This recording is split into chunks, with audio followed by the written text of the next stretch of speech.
Ontario ਦੇ ਅੰਦਰ housing crisis ਨੂੰ ਟੈਕਲ ਕਰਨ ਲਈ ਓਨਟਾਰੀਓ ਸਰਕਾਰ ਨੇ ਬੜਾ ਵੱਡਾ ਫੈਸਲਾ ਲਿੱਤਾ ਹੈ। ਉਹਨਾਂ ਨੇ ਅਨਾਉਂਸ ਕੀਤਾ ਹੈ ਕਿ ਅਗਲੇ 10 ਸਾਲਾਂ ਦੇ ਅੰਦਰ 1.5 ਮਿਲੀਅਨ ਘਰ ਜਿਹੜੇ ਓਨਟਾਰੀਓ 'ਚ ਬਣੂਗੇ। ਔਰ ਉਹਨਾਂ ਨੇ ਇਹ ਵੀ ਕਿਹਾ ਕਿ ਕੁਝ ਚੇਂਜਸ ਹਾਊਸਿੰਗ ਇੰਡਸਟਰੀ 'ਚ ਲੈ ਕੇ ਆਏ ਆ, ਜਿੱਦਾਂ ਅਗਰ ਸਾਡੀ ਤੁਹਾਡੀ ਪ੍ਰਾਪਰਟੀ ਹੈ ਤੇ ਉਹਦੇ 'ਚ ਅਸੀਂ 3 ਯੂਨਿਟਸ ਬਣਾ ਸਕਦੇ ਹਾਂ, ਤਾਂ ਕਿ ਅਸੀਂ ਜਿਹੜੀ ਹਾਊਸਿੰਗ ਦੀ ਕ੍ਰਾਈਸਿਸ ਹੈ ਓਨਟਾਰੀਓ 'ਚ ਉਹਨੂੰ ਟੈਕਲ ਕਰ ਸਕੀਏ। ਔਰ ਅਗਲੇ 10 ਸਾਲਾਂ 'ਚ 1.5 ਮਿਲੀਅਨ ਹਾਊਸਸ ਔਰ ਹਾਊਸਿੰਗ ਇੰਡਸਟਰੀ ਦੇ ਅੰਦਰ ਜਿਹੜੀ ਚੇਂਜਸ ਹੈ, ਮੇਜਰ ਚੇਂਜਸ ਉਹਨਾਂ ਨੇ ਅਨਾਉਂਸ ਕੀਤੀਆਂ। ਸਾਡੇ ਨਾਲ ਅੱਜ ਸ਼ੋਅ 'ਚ ਮੌਜੂਦ ਹੈ associate minister of housing Michael Parsa. ਉਹਨਾਂ ਨਾਲ ਗੱਲਬਾਤ ਕਰਦੇ ਹਾਂ। Minister, thank you and welcome to Prime Asia. Nathan, thank you so much. Minister, my question is like, as Ontario government took a very bold step that in next 10 years there will be 1.5 million houses will be built. Can you let us know that affordable housing, which segment of the population will be benefited from this? What will be the price range? And also, a common Canadian, common Ontarian like me and others, they are getting $16 per hour as a minimum wage. Bank of Canada is increasing the interest rate every second week, 6 times in a row. So how can one afford housing in the future? How can we pay the mortgages? But it's a bold step from the Ontario government that still they are making the houses for next 10 years. So how the common Canadian will buy these houses, if you can put some light on this?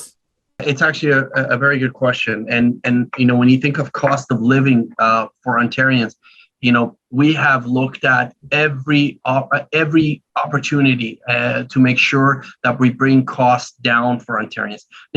Whether it was removing tolls from highways or the refunds from the stickers, we've looked at every way, shape, or form to make sure that life becomes more affordable for Ontarians. Who will this benefit? I can tell you, when you are in such dire need for homes right now in the province, there is a deficit, and that affects everybody. But it affects also our most vulnerable too. When you're talking about, when you're in a housing crisis that we're in the province right now, if you're looking at study after study is telling us that we are about 1 million homes short of where we need to be today. That is amplified when you look at the growth of our province in the next 10 years. Again, just over 2 million people are expected to come to Ontario in the next 10 years. So who does that affect in your question? And you asked, it affects those who are coming to Ontario for the first time to start a new life. It affects that young couple who is getting married and looking at getting into the markets for the very first time. It affects that senior that's looking to downsize, but there are no opportunities because there's just not enough. And when there are, Nitin, it's because the supply is so low. There is a higher demand for it. And, you guys are all very smart people. You know the laws of supply and demand. When demand exceeds the supply that's in the market, what does that do? It drives the cost up. And that hurts our seniors. It hurts our students. It hurts our newcomers. It hurts the millennials who are looking at a chance of attainable home ownership at some point. So this is what we're looking at doing. We're looking at making sure that we remove barriers, we bring down the cost of construction of homes, and making home ownership more attainable for people, affordable home ownership more attainable for people. One area that I'll touch on is through government surplus lands. Nitin, we're looking at making sure that government land becomes available as well, so that also could bring down the cost of construction for attainable home ownership.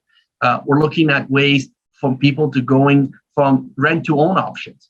We're consulting the people on all sorts.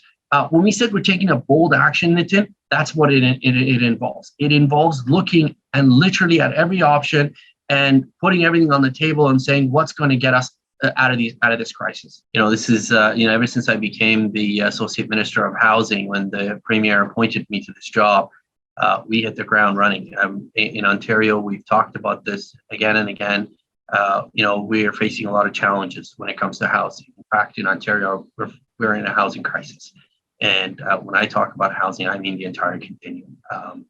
The dream of owning a home it was starting to, fade away for a lot of people, and that's just not acceptable to us or our government.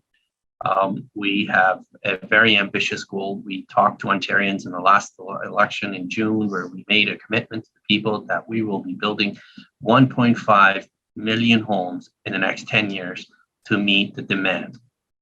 Right now in the province, we simply don't have the supply. You look at study after study, they tell us that we just don't have. Right now, the deficit in housing for us is probably somewhere near 500,000 homes, and that affects every Ontarian, every single one of us. Whether you're a newcomer, a new Canadian that's coming in, that's looking to get a new place, whether you're a young professional, a senior looking to downsize, an individual that's working, is looking at an opportunity to attainable housing. Simply, it's very, very difficult and extremely challenging. And when you look at the growth of the population, certainly in the next 10 years, Ontario is going to be growing over 2 million people in the next 10 years. And so if we don't, deal with the crisis, and if we don't put in solutions now, these challenges are just going to be getting greater and bigger over time. At 100,000 homes every year, it's just not going to get us to 1.5 million homes in the next 10 years. So we needed to take some bold actions and make some decisions to continue, on the path to find ways to build more homes for people. Minister, in this bill, there is also some highlighted points that in own property, we can build 3 units are allowed. So can you explain, put some light on this, that 3 units in a property? So what does that mean? Think of a garden house, for example, that you want to convert. Think of a garage or a laneway suite that you want to add. So if it has to be within your current structure. Think of converting your basement, for example, into an apartment. So it's 2 within your existing unit, and then additional, whether it's a laneway suite or whether it's a garden suite, or a garage perhaps converted. That's what the 3 means. Anything more than that would have to go through the process of permitting. As I mentioned to you, so this is the as of right that you're referring to is only within three units in the same property. 2 have to be in the same current, and 1 additional one, whether it's like I said, a garden suite or a laneway suite or a garage converted. Lynn, when I was doing roundtables and consulting with the people, the one thing I heard again and again, and I'll give you this one example so you'll know why this initiative is so important and critical. More and more seniors are staying in their units today. They want to stay in their own homes. But as you can imagine, the kids have moved out, so the house is big enough where they can use portion of the house to be able to rent out to a family member or others. Help with the cost of the house, but also be able to remain in their house. So think of that senior that can now rent out their basement and be able to help towards the cost of their home going forward.